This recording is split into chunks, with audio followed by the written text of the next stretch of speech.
రోజూ పరగడుపునే ఓం మంత్రాన్ని పఠిస్తే ఏం జరుగుతుందో తెలుసా? హిందువులు చదివే మంత్రాల్లో ఓం అనే మంత్రానికి చాలా ప్రాధాన్యత ఉంటుంది. ఇది ఏకాక్షర మంత్రం. ఓం లేదా ఓం అని పలుకుతాం. ఈ మంత్రం త్రిమూర్తి స్వరూపంగా చెప్పబడుతుంది. ఆ, ఊ, మకార శబ్దాలతో ఓం ఏర్పడుతుంది. ఓంకారం శబ్దాల్లో మొదటిది. హిందూ మతానికి కేంద్ర బిందువు. దీన్ని పరమాత్మకు ప్రతీక అని చెబుతారు. అయితే దీన్ని పలకడం వల్ల జననావయవాల నుంచి తల వరకు శక్తి చేకూరుతుంది. ఓం పలికే సందర్భంలో మొదట శక్తి జననావయవాల దగ్గర ఉద్భవిస్తుంది. అది అనంతరం జీర్ణాశయానికి, ఆపై ఛాతికి, అక్కడ్నుంచి తలకు చేరుతుంది. దీంతో అనేక లాభాలు కలుగుతాయి. ఓం అనే మంత్రాన్ని రోజూ పఠించటం వల్ల ఎలాంటి ప్రయోజనాలు కలుగుతాయో ఇప్పుడు తెలుసుకుందాం. రోజూ ఓం అనే మంత్రాన్ని ధ్యానంలో కొన్నిసార్లు ఉచ్చరించటం వల్ల చాలా శక్తి ఉద్భవిస్తుంది.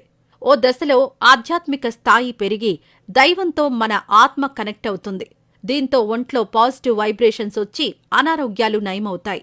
ఓం మంత్రాన్ని ఉచ్చరించటం వల్ల ఆక్సిజన్ సరఫరా, రక్త సరఫరా సరిగ్గా జరుగుతాయి. దీంతో మెదడుకు కొత్త శక్తి అందుతుంది. మానసిక ప్రశాంతత లభిస్తుంది. ఒత్తిడి, ఆందోళన దూరమవుతాయి. డిప్రెషన్లో ఉన్నవారు నిత్యం ఓం మంత్రాన్ని చదివితే ఫలితం ఉంటుంది. కొత్త శక్తి, ఉత్సాహం వస్తాయి. చురుగ్గా మళ్లీ ఎప్పటిలా పనిచేసుకోగలుగుతారు. మెదడుకు శక్తి ఎక్కువగా అందడం వల్ల జ్ఞాపక శక్తి పెరుగుతుంది. ఆలోచన శక్తి పెరుగుతుంది. కొత్త ఆవిష్కరణలు చేయగలుగుతారు. చురుగ్గా ఆలోచించగలుగుతారు. ఏకాగ్రత పెరుగుతుంది.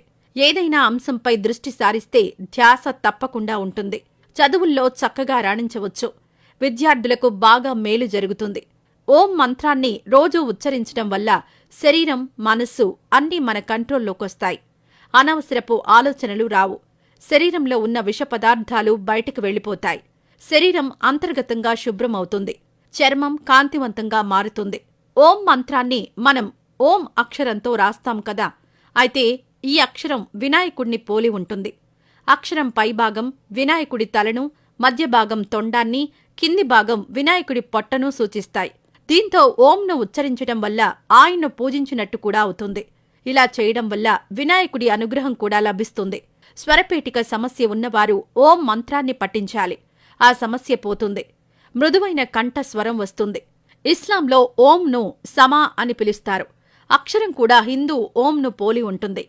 దాంతో కూడా పైన చెప్పిన విధంగా ఫలితాలు కలుగుతాయి. రోజూ ఉదయాన్నే కనీసం 50 సార్లు ఓం మంత్రం పఠిస్తే మంచి ఫలితాలు కలుగుతాయి. ఈ వీడియో నచ్చితే ప్లీజ్ లైక్ చేయండి, షేర్ చేయండి, సబ్స్క్రైబ్ చేసుకోండి. Okay, thank you.